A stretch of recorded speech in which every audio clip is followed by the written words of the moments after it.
I met Sue. I was just looking to get started with a little bit of boxing training, boxing coaching, and straight away she was just all over me like a rash on the pads. Non-stop pressure, 12 rounds, not many people can do that.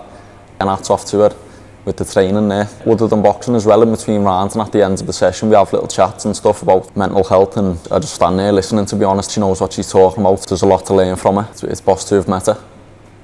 Sue and just like everyone in this school has been so just amazing in getting everyone involved, and just the kind of like family atmosphere that she creates, the love that she's instilled for the sport and the atmosphere and relationship that she develops with you. It's just what keeps you coming back and coming back. It's not just the jiu-jitsu that you kind of fall in love with, it's also the family atmosphere of everyone that's around, and that's definitely something that Sue's been a major part of developing. And I see it in the way that she's been interacting with all the adults here and all the kids, and you can really see just how much of an impact she's having on all of their lives. I think what I love so much about jiu-jitsu, and particularly what Sue preaches with jiu-jitsu, is how it mixes into just every aspect of your life, and you just teaches you so much about how to just be a better person and just continue to grow and always learn.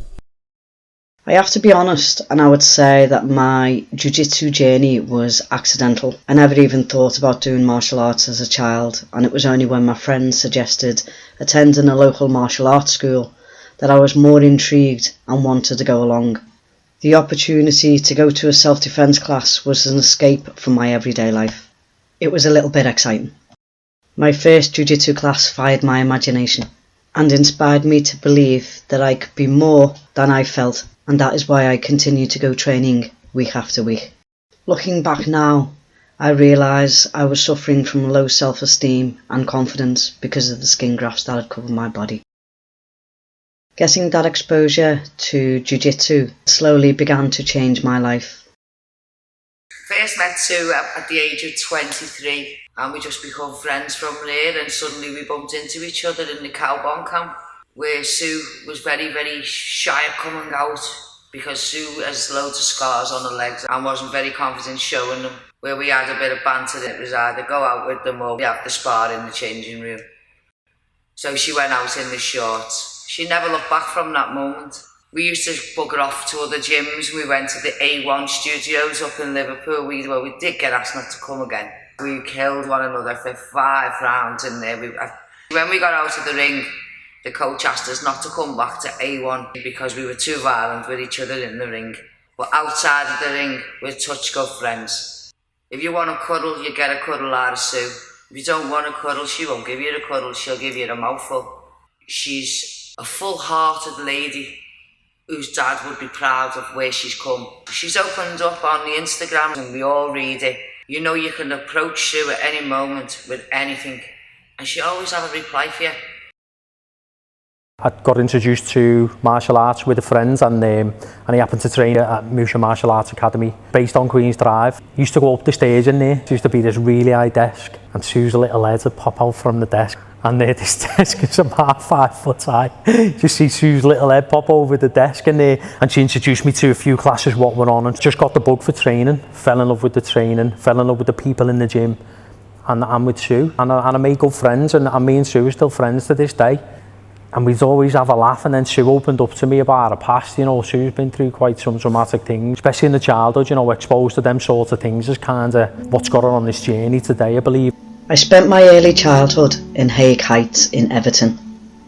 Everyone called them the Piggeries because they were basically slum housing.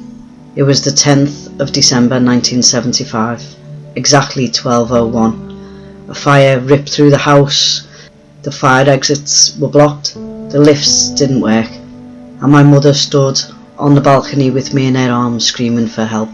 We were trapped with nowhere to go. And there was no survivors of the 6 people other than myself. My mother was DOA and my younger brother was DOA. Pamela and her boyfriend John passed away through the fumes. Pamela was pregnant.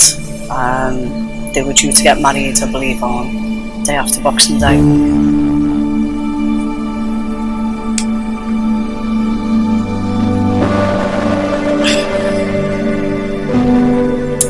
And I have no recollection of any of this event. But one thing I do know is my mother sacrificed her life for me. She laid over me to protect me from the fumes and the flames. In that very moment, how do you act? How do you do something like that? When the fire crew went back in to check the property, they found a little red fire engine untouched in the middle of the hall. That's something that my brother Carl and I used to play on. I was rushed to hospital. I had 6 surgeons working on me. It was a frantic race to get the clothing off me, which was nylon clothing, which unfortunately was stuck to the skin. I remember being in hospital for many months. I think it was 3 months. At the time of the accident, my dad was seriously ill. He was dying of pneumonia in hospital. He was given the last rites 3 times. I really think he knew something was going on and he fought to stay alive. I have no recollection at all of this event, as I said, other than what I've been told. But it stays as a memory for me every day in my life, making me realise the sacrifice that my mother made and how I must move forward in my life to make sure her memory and my father's memory stays alive. Okay, so known Sue for over 10 years. Joined her first full-time dojo in Liverpool in 2011. She's become a close friend, more like a sister to me now. We're very close, to the point where she's become the godmother of my child. She's a very special person who deserves every accolade she's achieved so far in Ju-Jitsu and in the martial arts, and in her personal life as well. My schooling was difficult because my scars were clearly visible. Children would mock me and bully me throughout my schooling. My dad supported me the best way he could, and we would talk through it, but I knew it would upset him, so I only gave him little snippets of what went on. One day, walking home from school, I knew there was a young lad walking behind me. He'd come up behind me, threw his tie around my neck and tried to strangle me. I didn't know what to do. I kind of faffed my arms around, moved around a little bit, and then he'd released the tie and let go. I never told my dad about that because I was embarrassed because I didn't know what to do. It was a short while later, my friends said they were going to go to a martial arts class, a self-defence class, which was in Norris Green. So after many arguments, my dad let me go, and in all honesty, I never looked back. So I met Sue when I was 18 years old. I used to be just a kid, doing nothing, no desire to do nothing. She's changed my life so much. We've been training partners, I've been Iruki for the past 4 or 5 years. As much as a coach and a mentor, she's also a good friend. My confidence came through the roof. Even in life in general, never mind in the gym, approach life with just a more confident aspect. Sue will help anyone devote their life to martial arts. 4 or 5 hours Monday to Friday. We'll come in on weekends to help lads train. We'll even jump on with bigger lads because she's not afraid to get in the deep end. And sometimes be the nail as well as be the hammer. It's been amazing because whenever I have an issue, I've always been able to just text her and talk to her. Whenever she's had an issue, I've said to her, she can always give me a text, give me a call, and she has done. For example, just painting the gym, I've been able to come down when I can and just help her paint. When I've had troubles in work, I've been able to talk to her about that, and she's just been a great ear and just a really good friend, and I really appreciate her. I've been training with Sue for just over 5 years now, and she's taught me loads. Just apart from actual Ju-Jitsu, she's taught me how to be a better person because Sue's watched me grow up. I've been coming here since I was a kid, so she's basically family to me. She's not only taught me Ju-Jitsu, but she's taught me how to better myself. It's more became a way of life for me now, because I come from school and I just train. That's what I've been doing for the past 5 or 6 years now, so I can't live without it. It's part of my daily life. I've known Sue for 20 years on the combat community, MMA, and also working with her volunteering. She's confident, she's very robust, and she's very driven in what she does throughout her life. She's also helped me through my company and a bit of a mentor and guided me through, showing me the ropes through as a CIC and putting me in my company through doing that. I've done some voluntary work for Sue to say thank you, and in doing so with the Thai boxing classes, some MMA classes as well. Bit of a can-do attitude. Sue gives everyone that can-do attitude. I am not ashamed to say that in 2008, when my father passed away, I went to see my doctor because I was struggling. He recommended that I go to see a counsellor. I was very fortunate that the gentleman who counselled me became a long-time friend. We talked about meditation and how it would help me move forward. After the sessions were finished, I asked if I could join his local meditation group, and I attended Stonewater Zen in Liverpool, and I have to be honest, I've never looked back. It was very strange turning up for the first time. Lots of people sitting in stillness, very quiet, no mobile phones, nobody chatted. The silence was astounding. I went home and I slept like an absolute log. I was absolutely hooked. The openness and the spaciousness was absolutely unbelievable. 1 night a week turned to 3 days. I really enjoyed the correlations with martial arts. There was so much crossover. Zen practice for me was kind of like the other side of the coin. I kind of felt like I had arrived home.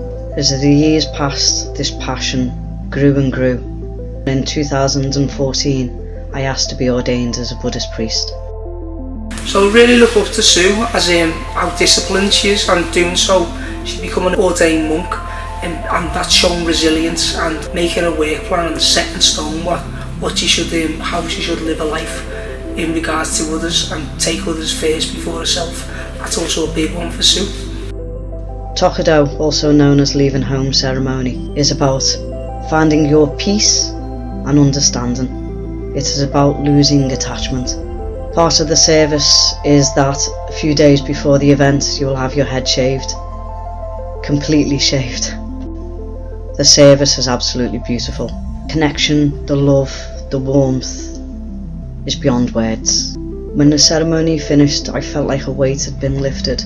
It's like something was different, and I don't mean that to sound pretentious. I just felt peace.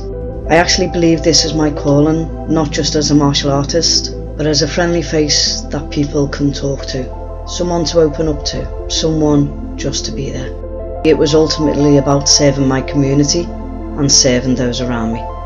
I had created a safe space for children and adults to come and train. This seemed very fitting that I could also offer pastoral service to those who were struggling. I've known Sue for the best part of over 10 years now.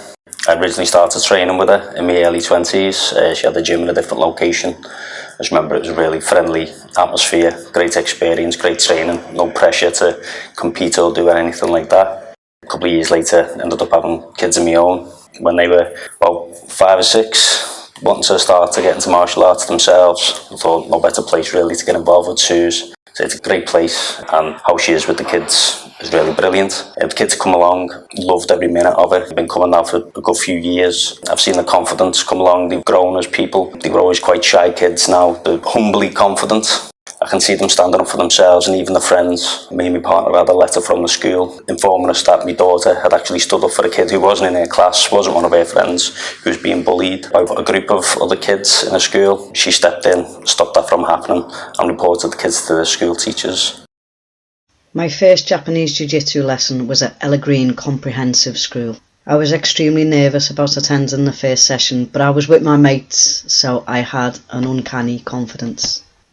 The hourly session went past really quickly, and we were learning techniques that are still taught today. My passion for Jiu-Jitsu grew so much that 1 night a week ended up turning into 6. And I went to Crocker Sports Centre, I went to Lowlands, and then I travelled far and wide. I've never looked back on my Jiu-Jitsu journey, and I'm so fortunate that it's brought me so much joy in my life. As a shy child overwhelmed with life, I can say that martial arts in general is something we should get all our children involved in. It gives us strength, it gives us confidence, it gives us resilience, and it really teaches us about ourselves, our feelings, our emotions, and how they play such a big part in our life. I am fortunate to have had many great teachers. Kenny Blundell, Eric Marshall.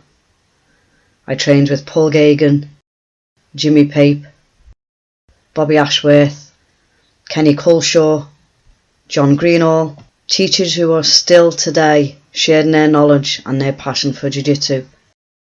I competed for a span of 10 years, starting in 1993. I really enjoyed competing. I think it made me sharp, it gave me confidence, it made me really look at myself as a different person. I enjoyed the nervousness and the feelings that came with it, and I enjoyed coaching the children and preparing them for competitions also.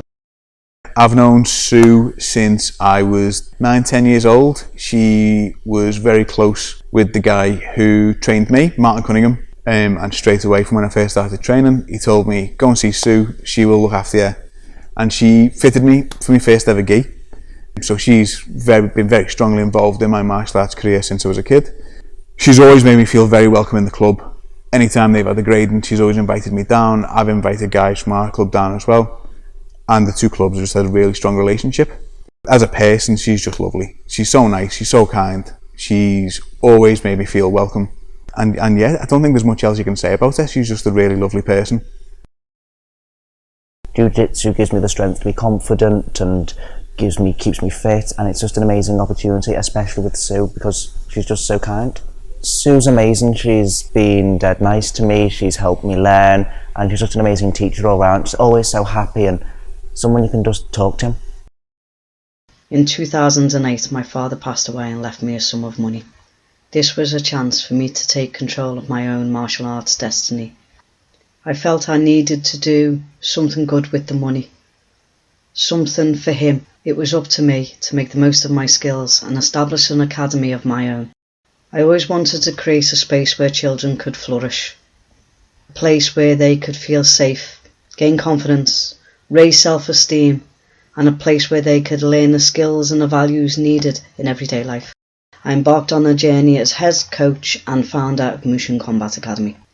The gym ethos has changed over the years, and certainly the look of the gym. I believe I have now created my vision, and I could not do this without the help and support of my Yadansha. I have had so many positive experiences and life lessons from my martial arts journey, and I suppose the most important thing for me is the revelation of self-discovery. There are many strong male role models for Jiu-Jitsu, and I just hope that somewhere within there that I can inspire other women to take up martial arts also, because I firmly believe that we can do anything that we put our minds to.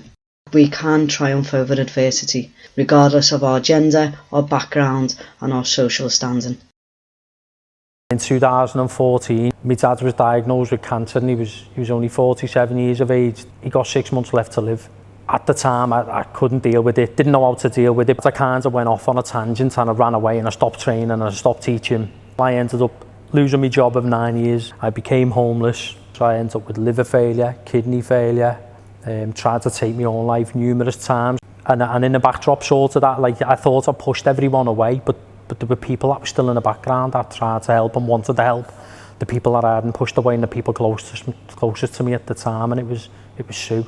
There's another guy as well who I feel needs to mention, Steve Hughes, and it was these two people that reached out, which was the help that I needed. Now, you know what, I'm pleased to say that I've been around recovery since 2016. Through Sue's own experiences, she passed them on to me of how to deal with things it was more attraction rather than promotion. She never forced anything upon me, she was always in the wings, doing what she needed to do in order to be there for me when the pieces fell apart. What I've done is always stayed in contact with Sue, and what Sue does is through her actions and through her ways and the teaching and stuff is, you know, it inspires people, it inspired me. With the inspiration comes belief, you know, with the belief we achieve. Known Sue for many years. When I came back to Liverpool 6 years ago, I found out she actually trained with my fighting partner. He was her teacher, Alan Perrypoint. We just met up at the Vizachary headquarters. They were doing a seminar and she was there with her group, and we just got talking, and ever since then we've stayed friends. I've done a couple of seminars with her and she's been on quite a few with me. She's a credit to the martial arts world. She trains hard, always has done. I look forward to seeing her take her 8th dan, and I'm pleased she's celebrating her 40th. I first met Sue joining Jiu-Jitsu as a young child, and from day one she instantly looked after me. She took me under her wing, We trained together in Croxteth, in Everton Park, and I've just stayed with Sue ever since. As others have moved on to other gyms or other clubs or quit, and me and Sue just really stayed together and trained together for over 30 years. For me, Sue is probably one of the strongest people I've ever met. You know, when you hear her life story and what she's been through, and how she's never beaten up, she never has a bad word to say about anyone. She's always looking at the positive things in life, and to be honest, she's always at the other end of a phone call. She truly is one of the strongest people I know. You know, it's not for me to tell her story, but for how she's coped with that and moved on and got to where she is with a smile on her face is commendable, really. And for me, it's been 30 years, but I'd like to think there's another 30 years of working and training together as well.